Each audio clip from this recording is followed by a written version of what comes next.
యోహాను రాసిన పత్రిక 3వ అధ్యాయము 13వ వచనం మరియు 14వ వచనం.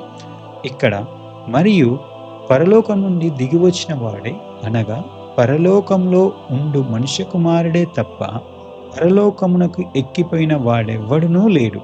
అరణ్యంలో మోషే సర్పమును ఎలాగూ ఎత్తెనో అలాగే విశ్వసించు ప్రతి వాడును నశింపగా ఆయన ద్వారా నిత్యజీవము పొందినట్లు మనుష్య కుమారుడు ఎత్తబడవలెను.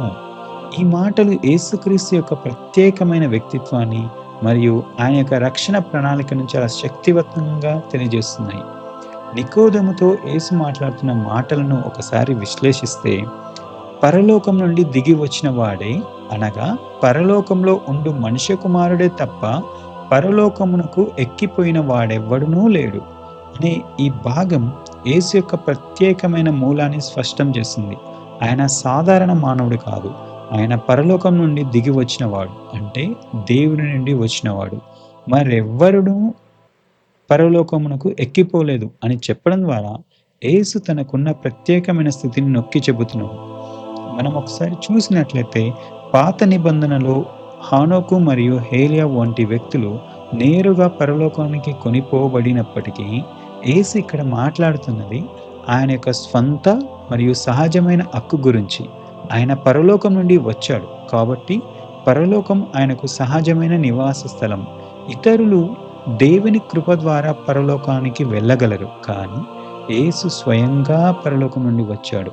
మరి ఒక భాగం, అరణ్యంలో మోషే సర్పమును ఎలాగూ ఎత్తెనో అలాగే విశ్వసించు ప్రతి వాడును నశింపక ఆయన ద్వారా నిత్య జీవము పొందినట్లు మనుష్య కుమారుడు ఎత్తబడవలెను. ఇక్కడ యేసు ఒక పాత నిబంధన సంఘటనను ఉదాహరణగా తీసుకుంటున్నాడు. సంఖ్యాకాండము 21వ అధ్యాయంలో ఇశ్రాయేలీయులు అరణ్యంలో తిరుగుతున్నప్పుడు విషపూరితమైన పాముల కాటుకు గురవుతారు. అప్పుడు దేవుడు మోషకు ఒక రాగి సర్పమును తయారు చేసి స్తంభంపై ఎత్తమని ఆజ్ఞాపిస్తాడు. దానిని చూసిన ప్రతి ఒక్కరూ బ్రతికారు.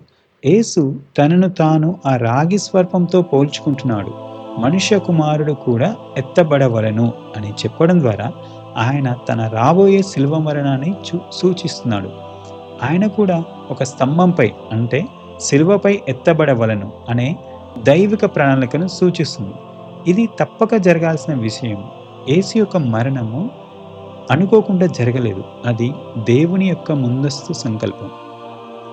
అరణ్యంలో రాగి సర్పమును చూసిన వారు ఎలా అయితే భౌతిక మరణం నుండి రక్షింపబడ్డారో, అదేవిధంగా శిలువపై ఎత్తబడిన యేసును విశ్వసించేవారు పాపం యొక్క శిక్ష నుండి మరియు శాశ్వత మరణం నుండి రక్షింపబడతారు. కాబట్టి యోహాను 3వ అధ్యాయము 13 మరియు 14లోని వచనాలు నికోదేముతో యేసు తన ప్రత్యేక గుర్తింపును, అంటే పరలోకం నుండి వచ్చిన తన స్థితిని మరియు తన రక్షణ కార్యాన్ని, అంటే శిలువపై ఎత్తబడడం ద్వారా రక్షణను తెలియజేస్తున్నాయి. మానవాళి కోసం తనను తాను బలిగా అర్పించడానికి వచ్చానని, ఆయనను విశ్వసించే వారికి నిత్య జీవం లభిస్తుందని చెప్పడం ద్వారా ఆయన తన ప్రత్యేకతను, తన కార్యాన్ని స్పష్టంగా తెలియజేస్తున్నాడు.